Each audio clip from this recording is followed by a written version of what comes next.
पहा, संजय राऊत हा ठार वेडा माणूस आहे. कारण गेले कित्येक वर्ष ते ज्या प्रकारची वक्तव्य करत असतात, ज्या प्रकारचे अपशब्द काढत असतात, शिव्या देत असतात, गांडू पांडू आंडू या प्रकारचे शब्द वापरत असतात, त्यावरून हे सगळं सिद्ध होत आहे. ते आता असं म्हणत आहेत की शिवसेना जिचं नेतृत्व एकनाथ शिंदेजी करत आहेत ती भारतीय जनता पार्टीमध्ये काही दिवसांनी विलीन होईल. झालं, या कडमुड्या ज्योतिषाने आपलं भविष्य सांगून मोकळा झाला. आदरणीय एकनाथ शिंदेजी यांना बाळासाहेबांच्या विचारांची ही शिवसेना जर विलीनच करायची होती, मग त्यांनी आपल्याबरोबर 40-45 आमदारांना घेऊन जे काही ही शिवसेना ती जिवंत ठेवली नसती. त्यांनी त्यावेळेसच म्हणजे 3 वर्षापूर्वीच भारतीय जनता पार्टीमध्ये ते विलीन झाले असते. परंतु त्यांनी तसं केलं नाही, कारण त्यांना ही शिवसेना जगवायची होती. कुणाच्या तरी पायावरती जाऊन तिथे ती विकायची नव्हती, गहाण ठेवायची नव्हती. जे उद्धव ठाकरे आणि संजय राऊत यांनी केलं, लक्षात असू द्या संजय राऊत, तेव्हा आपण खोटं जे काही बोलताना ते जनतेला पटेल असं बोलावं.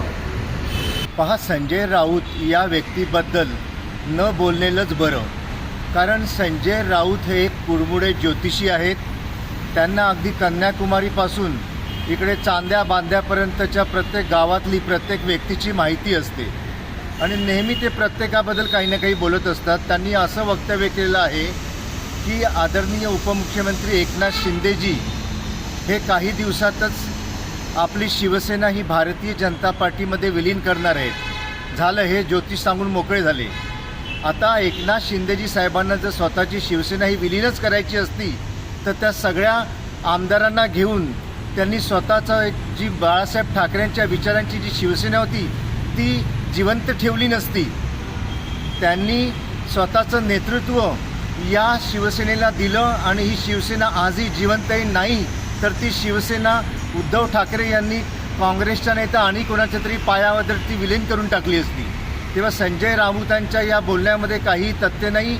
शिवसेना ही अजरामर आहे आणि ती शेवटपर्यंत राहील.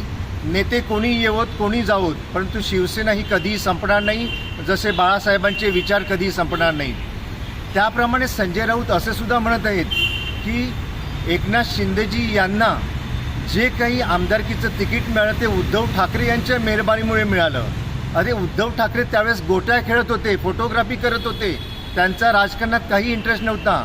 म्हणे की बाळासाहेब ठाकरे हे दुसऱ्याच कुणाचं म्हणजे प्रधान यांना टिळा लावत होते आमदारकीचा. टिळाचा रंग लाल होता, टिळा अशा झाकणामध्ये होता. काय वाटेल ते बडबडत राहायचं वेड्यासारखं. हा संजय राऊत यांचा गुणधर्म आहे.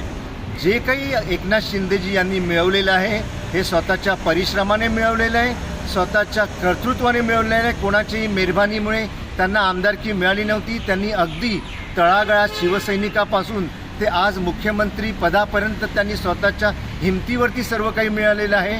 आणि ही गोष्ट जरूर की आदरणीय बाळासाहेब ठाकरे यांचा त्यांच्यावरती आशीर्वाद होता, विश्वास होता, ही गोष्ट खरी आहे.